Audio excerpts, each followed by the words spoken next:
ये देखो 10 जनवरी 2019 का क्वेश्चन है। कह रहा है two forces P and Q, मतलब दो वेक्टर दिया हुआ है।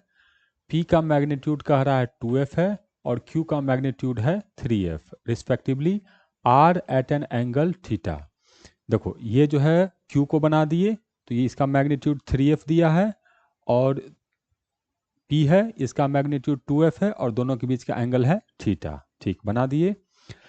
कह रहा है if the force Q is double, ये जो Q है इसको डबल कर दिए, तो पहले 3F मैग्नीट्यूड था तो मैग्नीट्यूड 6F हो जाएगा और डायरेक्शन चेंज नहीं करेगा।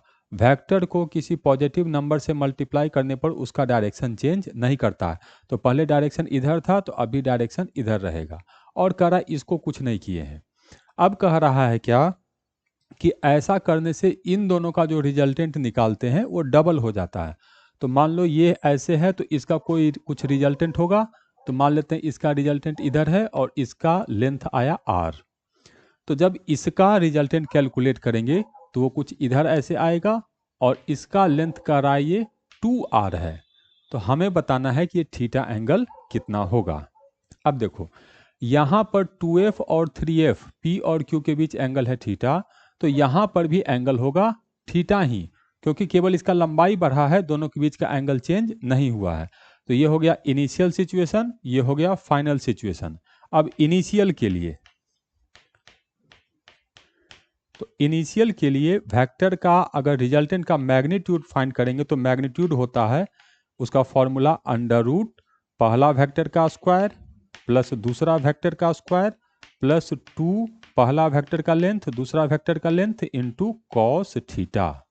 ये फॉर्मूला है, ये वाला लिखते हैं। तो इस वेक्टर के लिए लिखेंगे रिजल्टेंट का magnitude r equal to under root 3F का स्क्वायर तो 9F स्क्वायर प्लस 2F का स्क्वायर तो 4F square plus a into B तो 3 इंटू 2 6 और उसको डबल कर दिए तो 12, तो 12F square into cos theta. ऐसे आ गया। अब रूट को इधर लिख देते हैं, तो ये r स्क्वायर इक्वल टू हो जाएगा 9 और 4 13।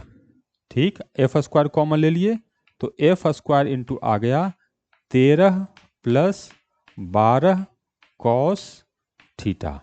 चलो एक कैलकुलेशन तो हो गया इनिशियल का, और वहां से हम लोग को ये एक चीज पता चला।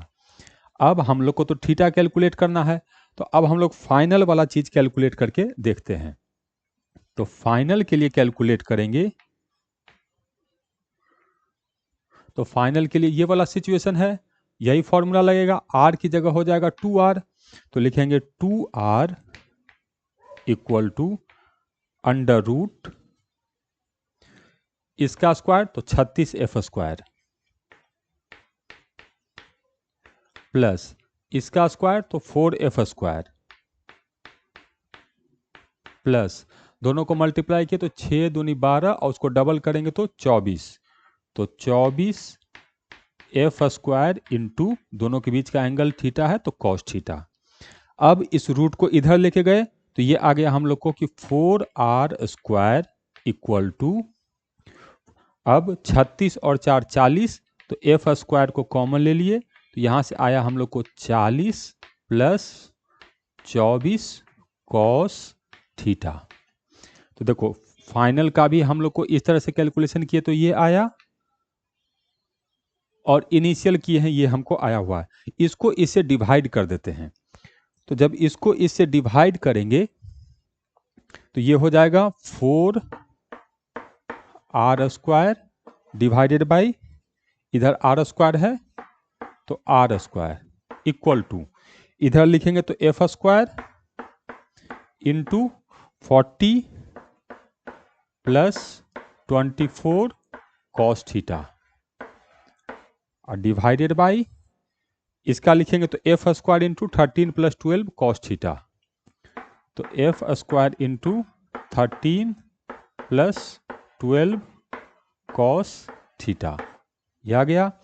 अब यहां से आर स्क्वायर से कैंसिल हो गया, एफ स्क्वायर से एफ स्क्वायर कैंसिल हो गया, इसको इधर ले जाकर गुना कर देते हैं। और उसके बाद सॉल्व करेंगे तो हम लोग को कॉस थीटा का वैल्यू आ जाएगा। देखते हैं कितना आएगा। 13 को 4 से गुना करेंगे तो 4 तिया 12 और 4 और 1 5 तो 52। 12 को 4 से गुना करेंगे तो 48 कॉस थीटा इक्वल टू, इधर से हो गया हम लोग को 40 प्लस 24 कॉस थीटा।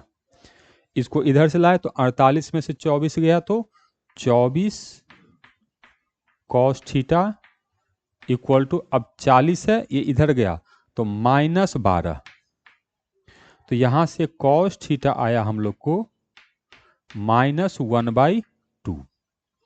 तो थीटा का वैल्यू कितना होगा? कॉस थीटा अगर -1/2 है तो थीटा का वैल्यू आएगा 120 डिग्री। तो करेक्ट आंसर है हम लोग का ए। ए इज द करेक्ट आंसर।